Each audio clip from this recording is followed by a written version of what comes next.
Hello everyone, welcome to सरकारी eight once again. तो इस वीडियो में जो है मैं आप सभी के साथ एक इंपॉर्टेंट प्रोसेस जो है वो डिस्कस करने वाला हूं। तो आप सभी को पता है कि यूपीएससी एफएससी की जो काउंसलिंग है पैरामेडिकल की, उसका जो फर्स्ट राउंड है वो अभी कंटिन्यू है। तो फर्स्ट राउंड में जो है आपने अपनी काउंसलिंग की फीस पे करनी है और जो काउंसलिंग के लिए चॉइसेस हैं उनको फिल करके जो है लॉक कर देना है। ठीक है, तो काउंसलिंग की जो फीस पे करने की लास्ट डेट है वो 2 नवंबर यानी कि आज है। तो 2 नवंबर 2022 तक आपको अपना फीस पेमेंट का जो है प्रोसेस कंप्लीट कर लेना है और 3 नवंबर तक जो है यानी कि कल तक जो है आपको अपनी चॉइस फिल करके लॉक कर देनी है। ठीक है, तो कुछ इंपॉर्टेंट पॉइंट्स भी जो है मैं डिस्कस करूंगा जो आपको पहले से पता होनी चाहिए। ठीक है, क्योंकि कई बार आप उन चीजों में कंफ्यूज रहते हैं, तो वो पॉइंट्स इस वीडियो में डिस्कस करूंगा। बाकी जो इसके रिगार्डिंग इंपॉर्टेंट इन्फॉर्मेशन होगी वो भी मैं आपको अपकमिंग वीडियो में बता दूंगा। ठीक है, और आप सभी से रिक्वेस्ट है कि चॉइस लॉक करने में जल्दबाजी मत करना, चॉइस को जो है कल ही लॉक करना जब तक आप सारी इन्फॉर्मेशन अच्छे से ना समझ जाओ। ठीक है, तो मैं बता देता हूं। तो अभी जो है हम लोग इस वीडियो में जो डिस्कशन करेंगे वो करेंगे कि जो चॉइस फिलिंग है वो आपकी किस तरीके से आपको करनी है। ठीक है, उसका प्रोसेस हम लोग देखने वाले हैं और फीस पेमेंट के बारे में मैं आपको कुछ इंपॉर्टेंट टिप्स दे दूंगा जिस वजह से आपका जो फी पेमेंट है वो फेल ना हो। ठीक है, तो यहां पर जो है आपको अपने मोबाइल में ही गूगल में सर्च करना है यूपीएसएमएफएसी। जब आप ये सर्च करोगे तो पहला वाला जो आपको यहाँ पर लिंक मिलेगा उस पर आपको क्लिक कर देना है। ठीक है, क्लिक करने के बाद यहाँ पर नीचे की तरफ आओगे तो कंबाइंड पैरामेडिकल सिलेक्शन प्रोसेस 2022-23 आ रहा है, इस पर जो है आपको क्लिक कर देना है। क्लिक करने के बाद कुछ इस तरीके का पेज ओपन होगा। ओपन होने के बाद यहाँ पर नीचे की तरफ जब आप आओगे तो ऑनलाइन काउंसलिंग रजिस्ट्रेशन ये रेड कलर के बैनर में लिखा हुआ है, इस पर जो है आपको क्लिक कर देना है। क्लिक करने के बाद ओके पर क्लिक करोगे।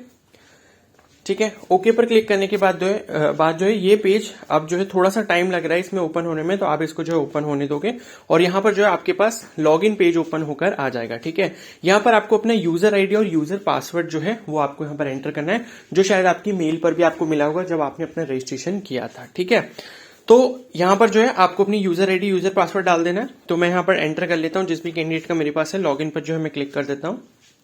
ठीक है, लॉगिन पर क्लिक होने के बाद जो है ये थोड़ा सा टाइम ले रहा है। ठीक है, अगर वेबसाइट थोड़ा सा भी टाइम ले रही है तो आप उसको लेने दो, पूरा पेज जब तक ओपन नहीं हो जाता तब तक कोई भी जो है आप प्रोसेस कंटिन्यू मत करना। ठीक है, ना ही पेज को रिफ्रेश करना ना ही बैक जाना। ठीक है, तो मैंने जो है लॉगिन पर क्लिक कर दिया। अभी थोड़ा सा और टाइम लगा रहा है तो इसको ओपन होने देते हैं। ठीक है, तो प्लीज वेट आ रहा है। तो ये पेज जो है ओपन हो चुका है। अभी पेज ओपन होने के बाद यहाँ पर आपको अपनी सारी इन्फॉर्मेशन मिल जाएगी। ऊपर की तरफ देख सकते हो जहां पर आपका फोटो है, उस फोटो के साइड में ही काउंसलिंग डैशबोर्ड लिखा है, उस पर आपको क्लिक करना है। ठीक है, तो मैंने जो है इस पर क्लिक कर दिया है। क्लिक करने के बाद कुछ इस तरीके का इंटरफेस आ जाएगा। फिर यहाँ पर आपकी कुछ डिटेल्स आ रही होंगी, आपका नेम, फादर नेम, कैटेगरी, ये सब आ रहा होगा और आपका जो है फोटो यहाँ पर आपको शो हो जाएगा। ठीक है, अब इसमें क्या है, इस पेज में नीचे की तरफ जब आप आओगे तो यहाँ पर फर्स्ट काउंसलिंग का एक सेक्शन आ रहा है। ठीक है, तो फर्स्ट काउंसलिंग के सेक्शन में आपको सबसे पहले 2 स्टेप्स दिखेंगे यहाँ पर। ठीक है, पहला है आपका रजिस्ट्रेशन फीस का और दूसरा है फिलिंग एंड लॉक चॉइस का। ठीक है, तो रजिस्ट्रेशन फीस जो इन कैंडिडेट ने अपनी सबमिट कर दी है और अगर आपने नहीं भी करी होगी तो क्या है, रजिस्ट्रेशन फीस के आगे जब आप यहाँ पर राइट साइड में स्क्रॉल करोगे तो स्क्रॉल करने के बाद यहाँ पर एक्शन के नीचे जहां कंप्लीट लिखकर आ रहा है यहीं कहीं पर जो है पे फीस का ऑप्शन आ रहा होगा। ठीक है, फीस पे करने का ऑप्शन आ रहा है, उस पर जब आप क्लिक करोगे आप एक नेक्स्ट पेज पर चले जाओगे। नेक्स्ट पेज पर जाने के बाद जो है आपको वो फिर से एक बार कंटिन्यू करने को बोलेगा। जब आप कंटिन्यू करोगे उसके बाद जो आपके पास काफी सारे पेमेंट के ऑप्शन आ जाएंगे। ठीक है, तो सबसे पहले जो ऑप्शन वहां पर ओपन हुआ होगा वो क्रेडिट कार्ड का होगा। उसके नीचे आप देखोगे लाइन से काफी सारे ऑप्शन लगे होंगे जैसे डेबिट कार्ड, यूपीआई, पेटीएम, इस तरीके के ऑप्शन होंगे। ठीक है, तो आप ये ध्यान रखना कि अगर आपने अभी तक पेमेंट नहीं करी है तो पेमेंट जो है आज आपको 2 नवंबर तक ही अपनी कंप्लीट करनी है। तो जल्दी से जल्दी जो है आज अपनी पेमेंट को कंप्लीट कर लेना, भले ही चॉइस लॉकिंग में आप थोड़ा सा टाइम ले सकते हो। ठीक है, क्योंकि चॉइस लॉकिंग की जो लास्ट डेट है वो कल तक है। तो पेमेंट जब आप करोगे तो क्रेडिट या फिर डेबिट कार्ड से ही करना है, क्योंकि उसके जो सक्सेस होने के चांसेस है वो सबसे ज्यादा होते हैं। यूपीआई, पेटीएम, इन सब से पेमेंट को अवॉइड करना। अगर आप इनसे करते हो तो चांसेस जो है फेलियर के काफी ज्यादा होते हैं। ठीक है, और यूपीआई से पेमेंट करने में, अपडेट होने में भी काफी ज्यादा टाइम लगता है। तो ऐसा ना हो कि आपकी पेमेंट ही अपडेट नहीं हो और उसके बाद जो है फिर आप चॉइस फिलिंग भी नहीं कर पा रहे हो। ठीक है, और फिर आप ये सोचोगे कि क्या मैं पेमेंट को दोबारा करूं या नहीं करूं। ठीक है, तो इस तरीके की जो सिचुएशन है वो ना आए, तो उसके लिए यही अच्छा है कि आप क्रेडिट या फिर डेबिट कार्ड से ही अपनी पेमेंट करो। ठीक है, तो पेमेंट जब आपका पूरा हो जाएगा उसके बाद यहाँ पर पेमेंट के आगे कंप्लीट लिखकर आ जाएगा और यहाँ पर उसके बाद जो है नेक्स्ट ऑप्शन आपके लिए यहाँ पर ओपन हो जाएगा जो कि है फिलिंग एंड लॉक चॉइस। ठीक है, और इसकी एंड डेट देख सकते हो आप 3 नवंबर 2022 है। ठीक है, तो यहाँ पर एक ऑप्शन आ रहा है क्लिक हियर टू फिल और लॉक चॉइस। ठीक है, अब इस पर जो है मैं क्लिक कर देता हूं। ठीक है, क्लिक करने के बाद यहाँ पर आपके ऊपर डिटेल्स आ जाएंगी, आपकी जनरल इन्फॉर्मेशन जो भी है वो यहाँ पर आपको आ रही होगी। ठीक है, और उसके बाद जो है यहाँ पर आप देख सकते हो लिखा हुआ है ये एक मतलब नोट आ रहा है यहाँ पर, उसके बारे में मैं आपको बता देता हूं। ठीक है, इसको पूरा ओपन होने देते हैं।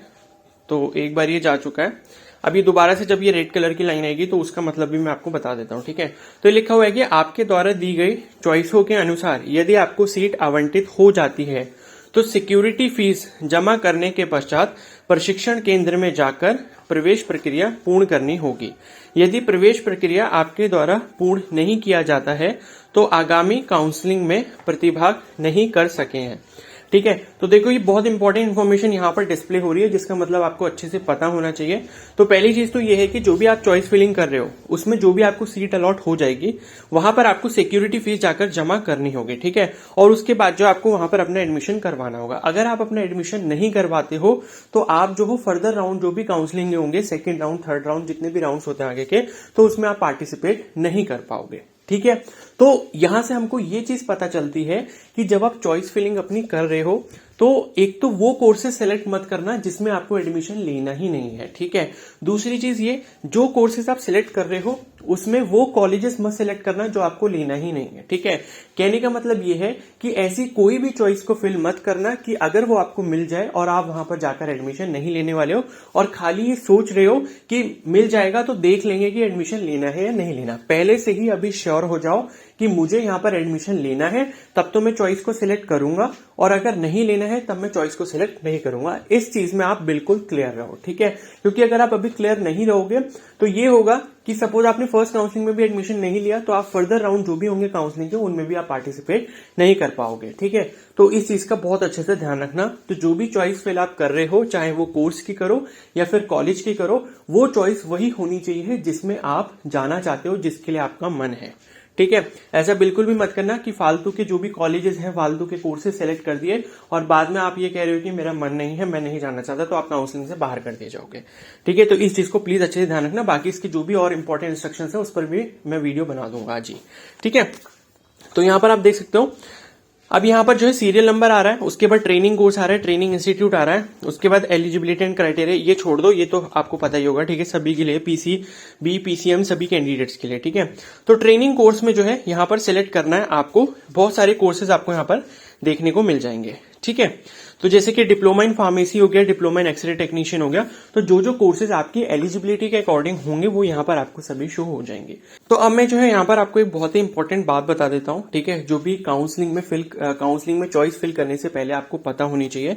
आप किसी भी कोर्स की काउंसलिंग फिल कर रहे हो, किसी भी इंस्टीट्यूट की, किसी भी कोर्स की या किसी भी चीज की आप काउंसलिंग फिल करते हो, तो बहुत सारे जो कैंडिडेट्स होते हैं वो ये सोचते हैं कि हमारे मार्क्स जो है वो इसमें कम है या हमारी रैंक जो है वो काफी ज्यादा है, हम रैंक मतलब जो मेरिट लिस्ट में है हम काफी नीचे की तरफ है। ठीक है, तो ऐसे कैंडिडेट्स क्या करते हैं, वो ये सोचते हैं कि हमारे जो मार्क्स कम है या फिर हमारी रैंक ज्यादा है मेरिट लिस्ट में, हम लोग नीचे हैं मेरिट लिस्ट में, तो हमें जो है अच्छे कोर्सेज नहीं मिल पाएंगे या अच्छे कॉलेजेस नहीं मिल पाएंगे, तो हम उनको फिल ही नहीं कर रहे हैं। ठीक है, ऐसी मेंटेलिटी आप लोग रखते हैं तो इसका कोई भी फायदा नहीं है। ठीक है, देखो ऐसा बिल्कुल भी आपने नहीं सोचना है कि सपोज मेरिट लिस्ट में आपका नाम नीचे की तरफ है तो आपको जो है अच्छा कोर्स नहीं मिल सकता। ठीक है, ऐसा कुछ नहीं है।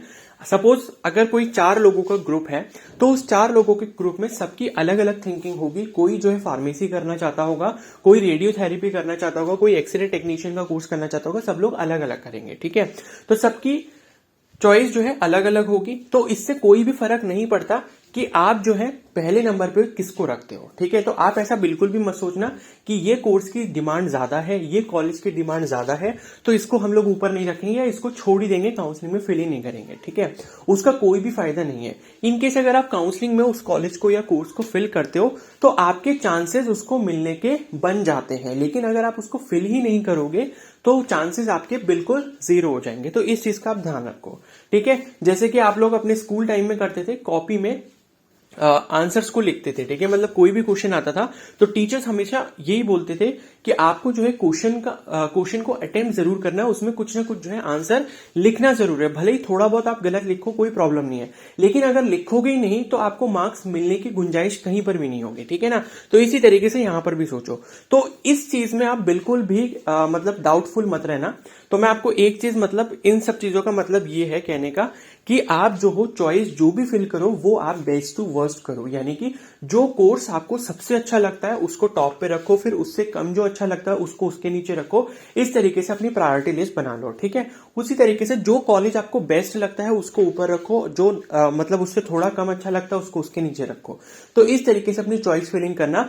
और चॉइस फिलिंग मैंने बता दिया, ऐसे कॉलेजेस या ऐसे कोर्स बिल्कुल मत सेलेक्ट करना जिसमें आपका एडमिशन लेने का मन बिल्कुल नहीं है। और उसके अलावा जितने भी कोर्सेज में, जितने भी कॉलेजेस में आप एडमिशन लेना चाहते हो वो कॉलेजेस मैक्सिमम फिल करना, ताकि आपके चांसेस ज्यादा से ज्यादा हो कॉलेज अलॉट होने के, ठीक है। तो इस चीज का प्लीज अच्छे से ध्यान रखना। आई होप आपको ये चीज क्लियर हो गई होगी, ठीक है। तो अब आप यहां देख सकते हो ट्रेनिंग कोर्स आ रहा है। तो ट्रेनिंग कोर्स में आपको यहाँ पर ये सारे कोर्सेज मिल जाएंगे, ठीक है, ये मैंने बता दिया। तो अब आपको यहाँ पर जो भी कोर्सेज में आपका लेने का बहुत ज्यादा मन है उसको आप टॉप पे रखोगे, जिसमें थोड़ा कम आपका मन है उसको आप उसके नीचे रखोगे, और जिसमें नहीं है वो सेलेक्ट करना ही मत, ठीक है। तो सपोज अगर कोई चाहता है कि उसको जो है डिप्लोमा इन लैब टेक्नीशियन करना है पहले नंबर पे, ठीक है, तो मैं ये 51 नंबर वाला जो कोड है इसको सेलेक्ट कर देता हूं। सेलेक्ट करने के बाद ट्रेनिंग इंस्टीट्यूट पूछ रहा है। अब यहां पर आपके पास काफी सारे इंस्टीट्यूट आपको देखने को मिल जाएंगे, ठीक है। सपोज अब मैं बोलता हूं कि मुझे केजीएमयू लखनऊ सबसे पहले चाहिए, क्योंकि बहुत सारे कैंडिडेट्स की चॉइस यही रहती है, क्योंकि इसको जो है बेस्ट कॉलेज मानते हैं सभी लोग, ठीक है। तो मैं जो हूं केजीएमयू को यहां पर फर्स्ट नंबर पे सेलेक्ट कर देता हूं, ठीक है। एलिजिबिलिटी लिखी है, तो ये तो आपको पता ही, पीसीबी पीसीएम वाले कैंडिडेट्स अप्लाई कर रहे हैं। तो जो भी अगर आर्ट्स वगैरह का जिसने करा है किसी कोर्स में अप्लाई, तो उनके में शायद ये ऑप्शन शो होगा ही नहीं। अदरवाइज एक बार आप एलिजिबिलिटी जरूर देख लेना, जो भी आर्ट्स या कॉमर्स के स्टूडेंट्स हैं अगर उन्होंने अप्लाई करा है, ठीक है। बाकी पीसीबी पीसीएम के लिए तो सभी कोर्सेज हैं, ठीक है। उसके बाद जो है यहां पर आप क्या करोगे, एड चॉइस पर जो है क्लिक कर दोगे। अब एड चॉइस पर क्लिक करने के बाद जो है यहां पर आपके पास चॉइस 2 आ गई, ठीक है। एक बार और क्लिक करोगे, इसी तरीके से चॉइसेस आपके पास ऐड होती जाएंगी, सीरियल नंबर 1 2 3 4, इस तरीके से ऐड चॉइस पर आप जितना क्लिक करते रहोगे उतनी आपके पास यहां पर चॉइसेस आती रहेंगी, ठीक है। तो आपको उसी तरीके से क्या करना होगा, ट्रेनिंग कोर्स अपना पहले सेलेक्ट करना है, उसके बाद उसका जो कॉलेज है वो सेलेक्ट कर लेना है, ठीक है। तो पहले नंबर पे मैंने क्या सेलेक्ट करा है, डिप्लोमा इन फार्मेसी नहीं, मैंने क्या सेलेक्ट करा था, डिप्लोमा इन लैब टेक्नीशियन। और जो कॉलेज सेलेक्ट करा है, इंस्टीट्यूट सेलेक्ट करा है, वो मैंने केजीएमयू लखनऊ करा है, ठीक है। उसके बाद सेकंड चॉइस, अगर मैं बोलता हूं कि मुझे वही सेम कोर्स मतलब डिप्लोमा इन लैब टेक्नीशियन, और उसके बाद जो इंस्टीट्यूट में चेंज कर देता हूं। अब देखो केजीएमयू आपको यहां पर दिख रहा है, ठीक है, king George medical university institute of paramedical sciences. अगर मैं इसको दोबारा सेलेक्ट करता हूं तो दोबारा भी सिलेक्ट हो जा रहा है, इसलिए जो है एक ही कॉलेज को बार बार सेलेक्ट मत करना, ठीक है। वैसे तो इसको रिमूव हो जाना चाहिए था, पर ये अगर रिमूव नहीं हुआ है तो कोई प्रॉब्लम नहीं है। आपको क्या करना है, सेकंड नंबर पे सपोज मेरे को आरएमएल लखनऊ जो है वो सिलेक्ट कर लेना है। तो यहां पर आप देख सकते हो ये लिखा है doctor Ram Manohar institute of medical sciences Lucknow, इस पर जो मैं क्लिक कर देता हूं, ठीक है। ऐसे ही जब आप क्लिक करोगे एक एक करके आपको अपनी चॉइसेस को सिलेक्ट करना है। चॉइस सिलेक्ट करने के बाद जो है यहां पर जो है सेव चॉइस का जो है ऑप्शन आ रहा है, ठीक है। तो सेव चॉइस पर जो है यहां पर आप क्लिक कर दोगे, ठीक है। अब आप देख सकते हो यहां पर आपकी जो चॉइसेस हैं उसके बारे में आपको यहां पर डिटेल्स मिल जाएंगी। मैंने 2 ही चॉइसेस सेलेक्ट करी हैं, तो आप देख सकते हो पहले नंबर पे डिप्लोमा इन लैब टेक्नीशियन, दूसरे नंबर पे भी डिप्लोमा इन लैब टेक्नीशियन है। और पहले वाले का जो कॉलेज है वो मेरा केजीएमयू लखनऊ है, दूसरे वाले का आरएमएल लखनऊ है, ठीक है। बाकी इसके आगे एलिजिबिलिटी लिख के ये आपकी इन्फॉर्मेशन आ जाएगी चॉइस की, ठीक है। और टाइम वगैरह यहां पर सब कुछ आ रहा होगा। अब मैं इसको जो है क्लोज कर देता हूं। क्लोज करने के बाद जो है यहां पर आप नीचे की तरफ देख सकते हो, ठीक है, ये पेज दोबारा ओपन हो गया है, ठीक है। तो अभी इस पर वेट करने को बोल रहा है, तो इसको जो है मैं पेज को पूरा लोड होने देता हूं। और उसी तरीके से जो है जब आप अपनी चॉइसेस को पूरा फिल कर लोगे तो यहां पर नीचे की तरफ आई एग्री पर जो है आपको टिक लगाना है, चेकबॉक्स पर टिक लगाना है। और चॉइस लॉक का जो है ऑप्शन आ रहा है येलो कलर के बैनर में, उस चॉइस लॉक के ऑप्शन पर जो है आपको क्लिक कर देना है, ठीक है। तो चॉइस लॉक के ऑप्शन पे जब आप क्लिक करोगे तब आपकी चॉइसेस जो वो लॉक हो जाएंगे, वो सबमिट हो जाएंगे। लेकिन मैंने ये बोला है कि चॉइस लॉक जो करना वो आप कल करना, आज मत करना। आज अपना पेमेंट का प्रोसेस कंप्लीट कर लो, अपनी चॉइस फिलिंग का प्रोसेस कंप्लीट कर लो, पेमेंट और बाकी जो चॉइस लॉगिंग का प्रोसेस होगा वो कल कंप्लीट करना, ताकि आपको कोई भी डाउट आता है कि मेरे को ये चॉइस नहीं चाहिए तो आप उसको चेंज कर पाओ, थोड़ा सा टाइम आपको मिल जाए, क्योंकि एक बार चॉइस लॉक कर दोगे फिर वो एडिट नहीं हो पाएंगे। ठीक है, तो इस चीज का ध्यान रखना। बाकी यहाँ पर चॉइसेस जो है वो नीचे भी लिख कर आ रही है, जो मैंने सेलेक्ट यहाँ पर कर ली थी। ठीक है, तो इस तरीके से जो आपको अपना प्रोसेस करना होगा। और बाकी कोई भी अगर आपको डाउट होता है तो आप मुझसे जो इंस्टाग्राम पे पूछ सकते हो, या फिर मुझे मेल भी कर सकते हो। मेल आपको चैनल के अबाउट सेक्शन में मिल जाएगा, या फिर आपको इंस्टाग्राम की जो आईडी है वो कमेंट सेक्शन में मिल जाएगी। ठीक है, बाकी चैनल को जो है जरूर सब्सक्राइब कर लो और बेल आइकन को प्रेस कर लो, ताकि इससे रिलेटेड जो भी अपडेट्स होंगे, जो भी इंपॉर्टेंट इन्फॉर्मेशन होगी, वो मैं आपको टाइम टू टाइम कन्वे करता रहूंगा रेगुलरली। ठीक है, तो अगर ये वीडियो थोड़ी सी भी हेल्पफुल लगी तो प्लीज को जरूर लाइक कर देना, और कोई डाउट है तो मुझे कमेंट सेक्शन में भी बता सकते हो। Okay, so thank you and have a nice day.